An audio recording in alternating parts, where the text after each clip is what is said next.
এখনই আমি একটা বিষয়ে রিসার্চ বা খোঁজাখুঁজি করছিলাম যে ফুটবল বিশ্বের সব থেকে টক্সিক বা সব থেকে ক্রেজি ট্রান্সফার কোনটা ছিল। তখনই আমি খুঁজে পেলাম যে ফুটবল বিশ্বের অন্যতম সেরা ট্রান্সফার বা টক্সিক ট্রান্সফার ছিল লুইস ফিগোকে বার্সেলোনা থেকে রিয়াল মাদ্রিদে যোগদান করা। আসলে ঘটনা ঘটেছিল যে ফ্লোরেন্তিনো পেরেজ তার নির্বাচনে ইশতেহারে প্রথম বিষয় ছিল যে তখনকার সময়ে সেরা প্লেয়ার লুইস ফিগো বার্সেলোনাতে খেলতো।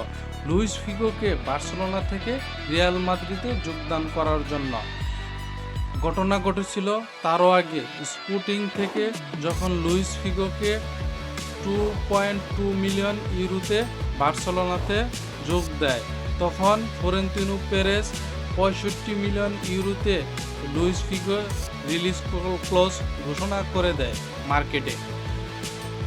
ফ্লোরেন্তিনো পেরেজ নির্বাচনের সময় বা তার নির্বাচনের আগে আলাদা একটি চুক্তি করেছিল, যেটা লুইস ফিগোর সাথে পার্সোনালি। ফ্লোরেন্তিনো পেরেজ যদি কালে নির্বাচনে জিতে তাহলে লুইস ফিগোকে যে কোনো মূল্যে বার্সেলোনা থেকে রিয়াল মাদ্রিদে যোগ দিতে হবে। আর যদি কালে সে যোগ দিতে না পারে তাহলে 22 million euro Luis Figo Florentino পেরেজকে পে করবে।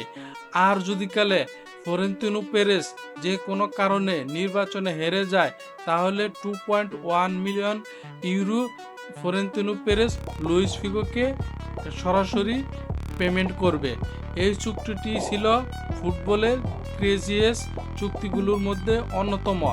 ফ্লোরেন্তিনো পেরেজ প্রেসিডেন্ট নির্বাচনে বিজয়ী লাভ করে। তারপর লুইস ফিগো বার্সেলোনা থেকে রিয়াল মাদ্রিদে যোগ দেয়। সেই বছরই লুইস ফিগো ব্যালন ডি'অর জিতে। এটাই ছিল ফুটবল ইতিহাসের অন্যতম ক্রেজি ট্রান্সফারগুলোর মধ্যে সেরা। তোমাদের কি মনে হয় আমাকে কমেন্ট করে জানাও। আলা মাদ্রিদ।